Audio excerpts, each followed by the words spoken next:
Mais tout de suite, la discrimination raciale des plages privées épinglées par SOS Racisme, on en parle tout de suite. Et nous sommes avec Safia Haït Warabi, vice-présidente de SOS Racisme. Bonjour, merci d'être avec nous ce matin. Bonjour. Merci. Alors, merci. Le week-end du 22-23 juillet dernier, vous avez donc réalisé une opération de testing en Occitanie sur les paillotes, notamment de Palavas-les-Flots et de la Grande Motte. Déjà, peut-être nous rappeler en quoi consistait cette opération anonyme, en caméra cachée. Tout à fait, c'est une opération de grande ampleur anonyme qui a eu lieu sur plusieurs villes et sites de France en même temps. Il y a eu le Touquet, Deauville, La Baule, Bordeaux, Palavas-les-Flots, la Grande Motte, Montpellier, Cannes, Juan-les-Pins, Marseille, Aix-en-Provence. Tout cela la journée et la nuit du 22 juillet 2023. Et effectivement, le but, c'est que de manière nationale, on puisse en fait ressortir des chiffres grâce à une méthode scientifique et reconnue par la justice, des chiffres autour de la discrimination raciale pendant les vacances sur la question des plages privées et des loisirs nocturnes avec notamment les boîtes de nuit. C'est ça. Alors du coup, vous avez sélectionné 3 couples, c'est ça. Il y avait un groupe test, comme vous dites, maghrébin, un groupe noir et un duo blanc, c'est ça Exactement. Et ce que vous dites, c'est très important parce que c'est très important que chaque groupe, donc les 2 groupes test, a priori d'origine étrangère, donc maghrébin, noir et blanc, puissent être composés du même nombre d'hommes et de femmes, la même apparence physique, avoir le même âge, être habillés de la même façon.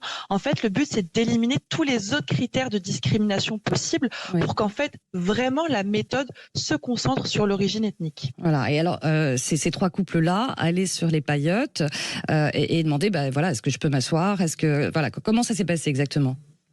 Alors, je vous remercie de votre question parce que c'est très important de savoir comment ça s'est passé. Tout d'abord, on commence par les groupes tests. On commence par les groupes arabes noirs.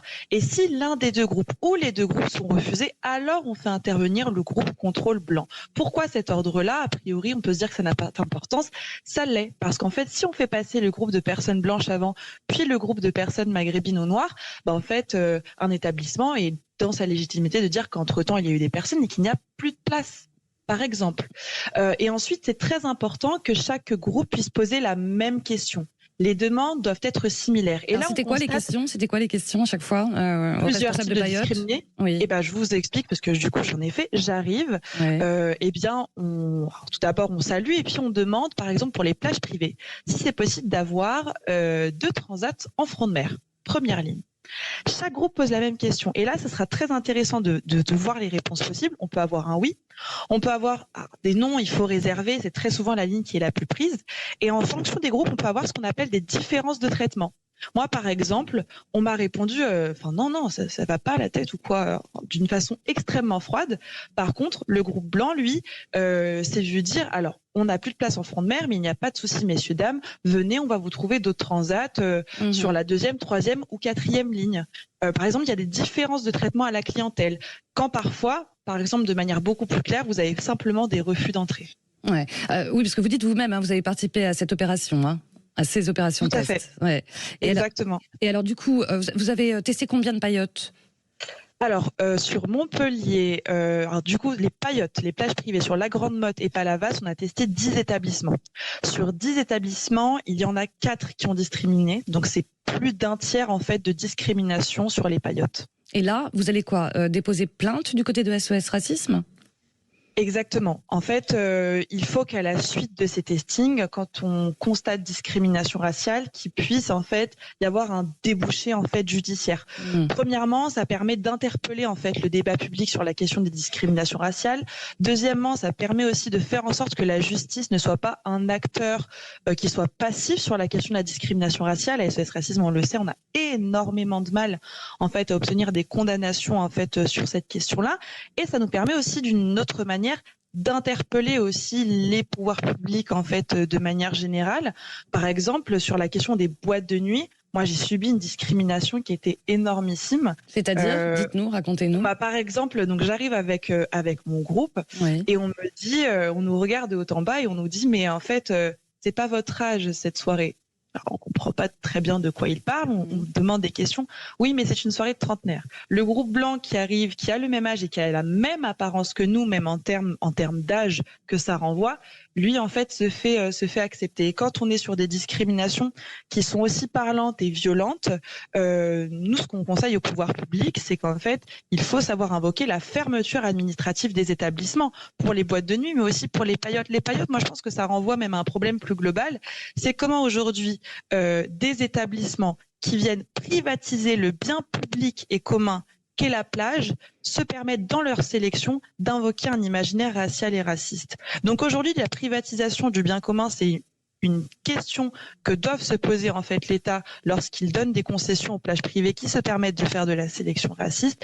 Et pour les boîtes de nuit, c'est comment et pourquoi est-ce qu'on les laisse ouvertes quand pareil elles se permettent de faire de la discrimination raciale. Oui, parce que du côté d'SOS Racisme, vous avez expérimenté aussi ces testings sur une cinquantaine d'établissements, bars, restos, boîtes de nuit, dans ces villes balnéaires cet été. Exactement, 52 établissements. Et au total, 1/6 de discrimination au niveau national. Et sur le territoire de l'Hérault, Montpellier, la Grande Motte et Palavas, 1/3 de discri. Pour terminer, vous avez l'impression, vous, Safia Haït Ouarabi, que la discrimination raciale, le racisme, on a tendance à le minimiser, selon vous? On n'en parle pas assez dans le débat public? Alors je pense que vous voyez dans le débat public, on parle beaucoup de racisme et de cette question-là, et très souvent pas de la bonne manière. C'est-à-dire qu'on a des débats qui sont extrêmement polémiques sur la question d'immigration, sur la question des enfants issus d'immigration, sur la question des débats entre l'intégration et l'assimilation, qui moi, par exemple, dans ma jeunesse, lorsque je grandis, ont été toujours extrêmement douloureux. Là où bien les problèmes de discrimination raciale sont très peu évoqués, parce que c'est vrai que dans l'imaginaire du débat public, le racisme serait l'affaire en fait d'une autre époque. Là où bien être discriminé au logement, au travail, vient briser des trajectoires de vie.